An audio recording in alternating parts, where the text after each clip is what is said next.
മലയാള സിനിമയിൽ എപ്പോഴും ഓർമ്മ വരുന്ന ഒരു പേരുകളിൽ ഒന്നാണ് പ്രേം നസീർ. ഇന്ന് അദ്ദേഹത്തിന്റെ മകൻ കൂടെ മലയാള സിനിമയ്ക്ക് നഷ്ടമായിരിക്കുകയാണ്.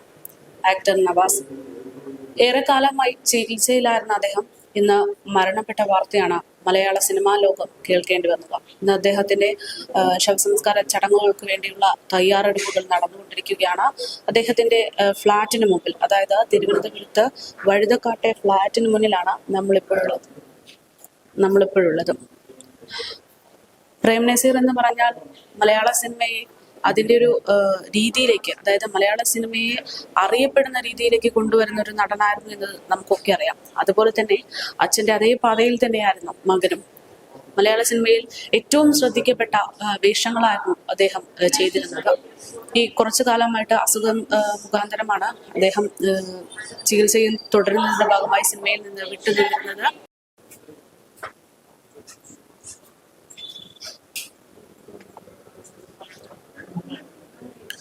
1981 പുറത്തിറങ്ങിയ പ്രേമഗീതങ്ങളാണ് ഷാനവാസിന്റെ ആദ്യ സിനിമ. ആ സിനിമ വൻ വിജയമായിരുന്നു.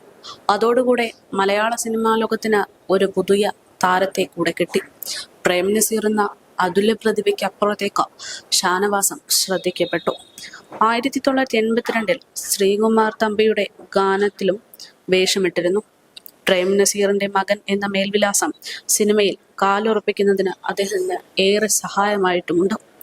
1989 പ്രേം നസീർ അന്തരിക്കുകയുണ്ടായി. എന്നാൽ 1991 വരെ ഷാനവാസ് സിനിമയിൽ സജീവമായി തുടർന്നു. 10 വർഷത്തിനിടെ 80ഓളം സിനിമകളെല്ലാം വൻ വിജയം. ഇതിൽ 25 എണ്ണത്തിൽ നായകനായിട്ടായിരുന്നു അഭിനയിച്ചത്. ഇവനൊരു സിംഹം എന്ന സിനിമയിൽ പ്രേം നസീറും ഷാനവാസും അച്ഛനും മകനുമായി വേഷമിട്ടത് മലയാളികൾ എന്നും ഓർക്കുന്ന ഒരു ചിത്രം തന്നെയാണ്. ഇതേ തുടർന്ന് ചലച്ചിത്ര രംഗം വിട്ട ഷാനവാസ് ദുബായിൽ ബ്ലൂ വെയിൻ ഷിപ്പിംഗ് കമ്പനിയിലാണ് ജോലി ചെയ്തിരുന്നത്. 12 വർഷത്തോളം സിനിമാ രംഗത്ത് നിന്ന് വിട്ടുനിന്നിട്ടുള്ള വ്യക്തിയാണ്. 2003 അവധിക്ക് നാട്ടിലെത്തിയപ്പോൾ കളിയോടം എന്ന സിനിമയിലും ശംഖപുഷ്പം എന്ന മെഗാ സീരിയലിലും അഭിനയിച്ചു.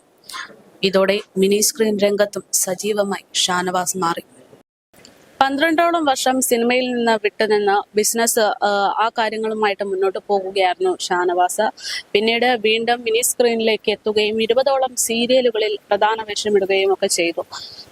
ഏറെ ദുഃഖകരമായിട്ടുള്ള കാര്യം തന്നെയാണ് ഇവിടെ നിന്ന് അദ്ദേഹത്തെ ഓർക്കുമ്പോൾ ഓരോ സുഹൃത്തുക്കളും ഇന്ന് മലയാളി വാർത്തയോടക്കം പ്രതികരിച്ചിരിക്കുന്നത്.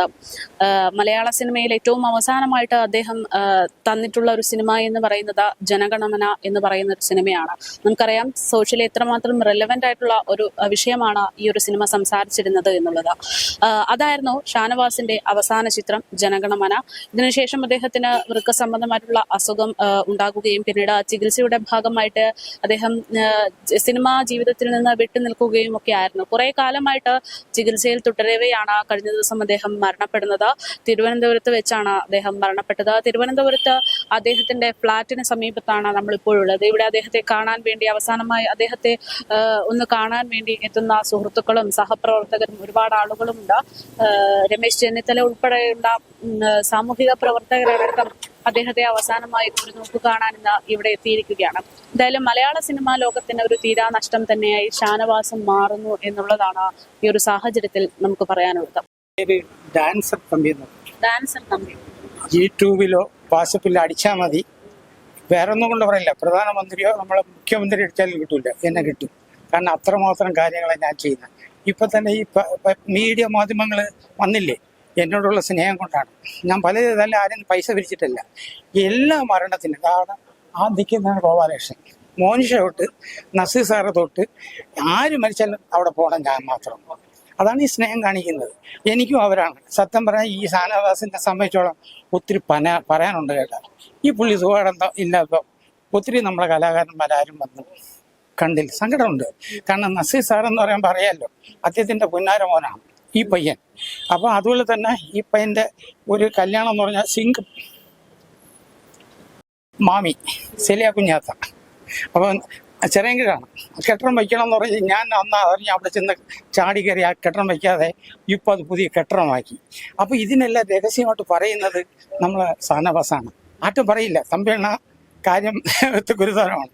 എറണാകുളത്തുള്ള കളക്ടർ ഇവിടെ വന്നിട്ടുണ്ടായിരുന്നു.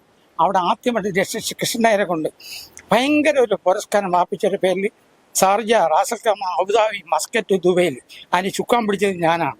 അപ്പോൾ നമ്മുടെ കൃഷ്ണമൂർത്തി സാറിൻ്റെ എല്ലാ വിവിധ പരിപാടികളും ഉണ്ടായിരുന്നു. പക്ഷേ കുട്ടി അതൊന്നും ആരും എടുത്തു പറയുന്നില്ല. പിന്നെ എനിക്ക് പറയാനുള്ള ഒരു സങ്കടം, പ്രേം നസീർ സാറിൻ്റെ പേരും പറഞ്ഞ് ഇവിടെ ഒരുപാട് ആൾക്കാർ കൂട്ടടിക്കുന്നുണ്ട്. ഞാൻ ജീവിതത്തിൽ ആദ്യമാണ് കൂട്ടു പറഞ്ഞത്. ഇപ്പോൾ പാലൂർ രവി സാർ വന്നിട്ട് എന്നെ കുറിച്ച് 2 വാക്ക് പറഞ്ഞിട്ട് പറയണമെന്ന് പറഞ്ഞിട്ട് പോയി. കാരണം ഇവിടെ ഒരു ഫാൻസ് ഉണ്ടാക്കിയെന്നൊക്കെ അത് ഞാനാണ് ചെറിയാൻ കഴിയും, അതിൻ്റെ ആൾ ഞാനാണ്. ഇത് അത്രയും പറഞ്ഞിട്ട് കുറേ ആൾക്കാർ ഇതിനൊരു പിരിവരച്ച് നസീർ സാറിൻ്റെ കാര്യത്തിൽ ഇത് മരിക്കുന്ന മുമ്പ് 2 ആഴ്ച മുമ്പ് എൻ്റെ ഒക്കെ സ്ഥാനവാസം പറഞ്ഞതേ ഉള്ളൂ, അണ്ണ ഈ ഫാൻസിനെ ഒന്ന് നിർത്താൻ അണ്ണനെ കൊണ്ട് പറ്റൂലേ. കാരണമുണ്ട്, മമ്മൂട്ടി, മോഹൻലാൽ, സുരേഷ് ഗോപിക്ക് ഫാൻസ് ഉണ്ടാക്കിയ ആളാണ് ഞാൻ. ഈ ആളുകളെല്ലാം ഒരു കൂട്ടത്തിൽ പോകുമ്പോൾ അങ്ങോട്ടെല്ലാം തള്ളുന്നില്ലേ, അന്ന് മൂക്ക് തടവിയാൽ അടി കൊടുക്കണം, തടവൻ്റെ വേണ്ട, അങ്ങനെയെല്ലാം പഠിപ്പിച്ചാണ്. ഇന്ന് 16 ആൾക്കാരാണ് ഇവരെ കൊണ്ട്. ആരും വേണ്ട, ഇപ്പം നമ്മളെ മലയാള സിനിമ വേണ്ട. എന്തുമാത്രം ആൾക്കാർ കഷ്ടപ്പെട്ടിരുന്നു. അപ്പോൾ ഞാനിത് നിങ്ങൾക്ക് കിട്ടിയ ഒരു അവസരമാണ്. കാരണം ഞാൻ നമ്മുടെ കരുനാഗപ്പള്ളിയിൽ അന്തരിച്ചുപോയ മലയാള സിനിമയ്ക്ക് വേണ്ടി ഒരു ജീവകാരുണ്യ പരിപാടി തുടങ്ങിയാണ്. അതെന്താണെന്നറിയാം, ഉണക്കക്കരുവാടുന്നുണ്ട് ചെമ്മീൻ, അത് 28 പ്രൊഡക്റ്റാണ്. അത് മോഹൻലാലിനും മമ്മൂട്ടിയെല്ലാം തിന്നിട്ടുണ്ട്, ഫോട്ടോ ഉണ്ട്. അത് ഞാൻ വിപണിയിൽ ഇറക്കി ആ കിട്ടുന്ന കാശ് എവർക്കും കൊടുക്കുന്നു, എൻ്റെ കാര്യത്തിനും കൊടുക്കുന്നു. പിന്നെ എൻ്റെ മാധ്യമം എന്ന് പറഞ്ഞാൽ എൻ്റെ കരളാണ്, ഞാൻ എന്ത് ചെയ്താലും വരും. പിന്നെ ഉണ്ടാവും. അതായത് നമ്മുടെ കോവിലം പാർക്ക്, അപ്പോൾ ഇത് കല്ലറ സരസമ്മയും അംബികയാണ് ഈ നിൽക്കുന്നത്. ഈ അംബിക എന്ന് പറഞ്ഞ കല്ലറ സരസമ്മ രാധ എന്ന് പറഞ്ഞ നസീർ സാറിൻ്റെ കുടുംബവും മദ്രാസിലുള്ള സമയത്ത് മഞ്ജു രാധയെന്ന് കേട്ടിട്ടുണ്ടോ? അവരാണ് ഇതെല്ലാം നോക്കുന്നത്. നിങ്ങൾക്ക് തോന്നുന്നുണ്ടോ അവിടെ വന്നിട്ട് ഇപ്പം മരിച്ചുപോയ നമ്മുടെ പ്രിയങ്കരനായ ആൾ എനിക്ക് ഇങ്ങനെ തരുമെന്നും? അപ്പൊ ഷാനവാസ് എന്ന് പറഞ്ഞ ഒരാളിനെ മലയാള സിനിമയിൽ ആക്കും മറക്കാക്കില്ല. മദ്രാസിലുള്ള സമയത്ത് എവിടെയും എപ്പോഴും ഊണും ഭക്ഷണമെല്ലാം കൊടുക്കണ മുരുകാല സ്റ്റുഡിയോ എന്ന് കേട്ടിട്ടുണ്ടോ? നമ്മൾ ഈ വേടൻ്റെ കഥ കേട്ടിട്ടുണ്ടോ? സിസ്റ്ററിന് എപ്പോഴെങ്കിലും ഇരിക്കുന്നെങ്കിൽ ആ വേടൻ്റെ ജംബിലിങ് കാസറ്റ് ഒന്നും കാണുക. ആ ജംബിലിങ് കാസറ്റിൽ ജംബിലി പടം എടുത്ത് ത്യാഗരാജൻ നസീർ സാറാണ്. കാരണം എന്താ അറിയാം, അവസാനം ഇവരെല്ലാം മരിക്കുമ്പോൾ ഒരു കൊച്ചിനെ വാക്കി വെച്ചിട്ട് പോകണം. അതൊരു വേടൻ്റെ സ്റ്റോറിയാണ്. എപ്പോഴും ഞാൻ ഇപ്പം പറയാം, ആ പയ്യനാണ് സാറേ. ഒരു മിനിറ്റ്, അറിയാമല്ലോ സാർ, 2 വാക്ക് നസീറിനെ പറഞ്ഞിട്ട് പോകണം. പറഞ്ഞു ഒരുപാട് വർഷങ്ങളായിട്ട് സുഹൃത്താണ്. നസീർ സാറിന്റെ മകനാണല്ലോ. അപ്പോൾ അല്ലാതെ തന്നെ ഈ ബിസിനസ് ആക്ടിവിറ്റീസ് എല്ലാം ഉണ്ട്. കോസ്മോയുടെ ഡയറക്ടറായിരുന്നു. ഒരുപാട് വളരെ നല്ല സൗമ്യമായ സ്വഭാവവും ഞാൻ വളരെ പ്ലസൻ്റായിട്ട് സംസാരിക്കുകയും വളരെ മര്യാദയും ഒക്കെ ഉള്ളൊരു വ്യക്തിയാണ്. പക്ഷേ അൺഫോർച്ചുനേറ്റ്ലി കുറച്ച് അസുഖങ്ങളും എല്ലാം പ്രയാസങ്ങളും എല്ലാം വന്നിട്ടാണ് ഒരുപാട് സ്ട്രഗിൾ ചെയ്ത്. ഞാനത് ഒരുപാട് വിഷമമുണ്ട്. ഇപ്പൊ ഞാൻ നേരത്തെ പറഞ്ഞു ഇതിപ്പോടെ എങ്ങനെ ഇരിക്കുന്നു, ഇത് ഞങ്ങളുടെ ഒരു മുത്താണ്. ഞങ്ങളുടെ സാധു ജനങ്ങൾക്ക് ഒരുപാട് ജീവകാരുണ്യം അറിയാതെ ചെയ്യുന്ന ഒരു വലിയ മനുഷ്യൻ, ചെറിയ മനുഷ്യനാണ്. അപ്പോൾ നിങ്ങൾ മാധ്യമത്തിന് എല്ലാവരിക്കും ഈ മരിച്ചുപോയ ആ പയ്യന്, ഈ ലോകത്ത് മരിച്ച എല്ലാവരിക്കും നിത്യശാന്തി പ്രാർത്ഥിച്ചിട്ടുണ്ട്. എൻ്റെ വാക്ക് പര്യവസാനിക്കുന്നു. നല്ലത് വരട്ടെ.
തൊട്ടെ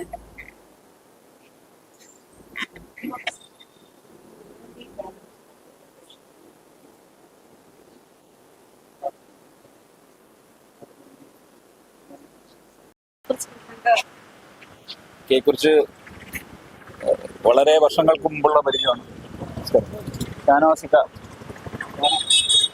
ഹരിത നായകൻ എന്ന് പറയുന്ന പ്രേംനസീർ സാറിൻ്റെ മകൻ എന്നുള്ള നിലയ്ക്ക് കേരളം ഒട്ടാകെ അദ്ദേഹത്തിൻ്റെ ഒരു തലമുറയുടെ നമുക്കറിയാവുന്ന ഒരാളെന്നുള്ള നിലയ്ക്ക് എല്ലാവരും വന്ന് ആ ഒരു ദുഃഖമാണ് നമുക്ക് കൂടുതലുള്ളത്. പിന്നെ ഇക്കയെ സംബന്ധിച്ചിടത്തോളം നസീർ സാറിൻ്റെ അതേ എന്താ പറയുക, നമ്മൾ കേട്ടിട്ടുണ്ട്, അദ്ദേഹത്തെ പരിചയപ്പെട്ടിട്ടില്ലെങ്കിൽ പോലും വളരെ സൗമ്യനും എന്താ പറയുക വളരെ ഫ്രണ്ട്ലിയുമായിട്ട് ഇടപഴകുന്ന ഒരു സീനിയർ ആക്ടർ, നമ്മളൊക്കെ കൊച്ചുനാൾ മുതലേ കണ്ടുവന്നിട്ടുള്ള ഒരു ആക്ടർ എന്നുള്ള നിലയ്ക്ക്. അപ്പോൾ ട്രിവാൻഡ്രത്ത് ഇങ്ങനെ ഒരു ഇത് നടന്നപ്പോൾ തീർച്ചയായിട്ടും വന്ന് അദ്ദേഹം ഒരുപാട് വർഷങ്ങളായിട്ട് അദ്ദേഹം കിടപ്പിലായിരുന്നു, ഒരുപാട് ദുരവസ്ഥയിലായിരുന്നു എന്ന് അറിയാൻ കഴിഞ്ഞു. അപ്പോൾ അതുകൊണ്ട് ഈ പറഞ്ഞ പോലെ എല്ലാത്തിനും സമയം ഈ പറഞ്ഞ അദ്ദേഹത്തിൻ്റെ വിടവാങ്ങലിൻ്റെ കറക്റ്റ് സമയമായിരിക്കാം ചിലപ്പോൾ ഇത്. Thank you. നമസ്കാരം. എനിക്ക് പറയാനുള്ളത്, എൻ്റെ സിനിമാ ജീവിതം തുടങ്ങുന്നത് പ്രേംനസീർ സാറിൻ്റെ കൂടെയാണ്. ഗുരുദേവ് എന്ന ചിത്രം. നസീർ സാറിൻ്റെ എനിക്ക് അഭിനയിക്കാൻ പറ്റിയതൊരു ഭാഗ്യമാണ്. പിന്നെ വർഷങ്ങൾക്ക് ശേഷം അദ്ദേഹത്തിൻ്റെ മകനെ ഞാൻ എനിക്ക് തോന്നുന്നു 3 വർഷത്തിന് മുമ്പ് എനിക്കൊരു കല്യാണ ഫംഗ്ഷൻ വെച്ച് ഞാൻ കണ്ടത്. വളരെയധികം സംസാരിച്ചു, വളരെയധികം നല്ലൊരു വ്യക്തിയാണ്. പക്ഷേ ഇങ്ങനത്തെ ഒരു എന്താ പറയുക, ഒരു വ്യക്തിക്ക് ഒരു മരണം അനിവാര്യമാണ്. ഇങ്ങനെ വളരെയധികം കഷ്ടപ്പെട്ട് മരിച്ച് ഇറങ്ങിക്കഴിഞ്ഞ എന്തായാലും കൂടി വളരെയധികം യാതന അനുഭവിച്ചു എന്ന് അറിയാൻ സാധിച്ചു. അതിൽ ഞാൻ ദുഃഖത്തിൽ പങ്കുചേരുന്നു. കുടുംബാംഗങ്ങളോട് ഞാൻ ദുഃഖത്തിൽ പങ്കുചേരുന്നു. ഒരു കലാകാരൻ നിലയിൽ എൻ്റെ ഞാൻ ദുഃഖം ഞാൻ രേഖപ്പെടുത്തുന്നു എന്ന് പറയുന്ന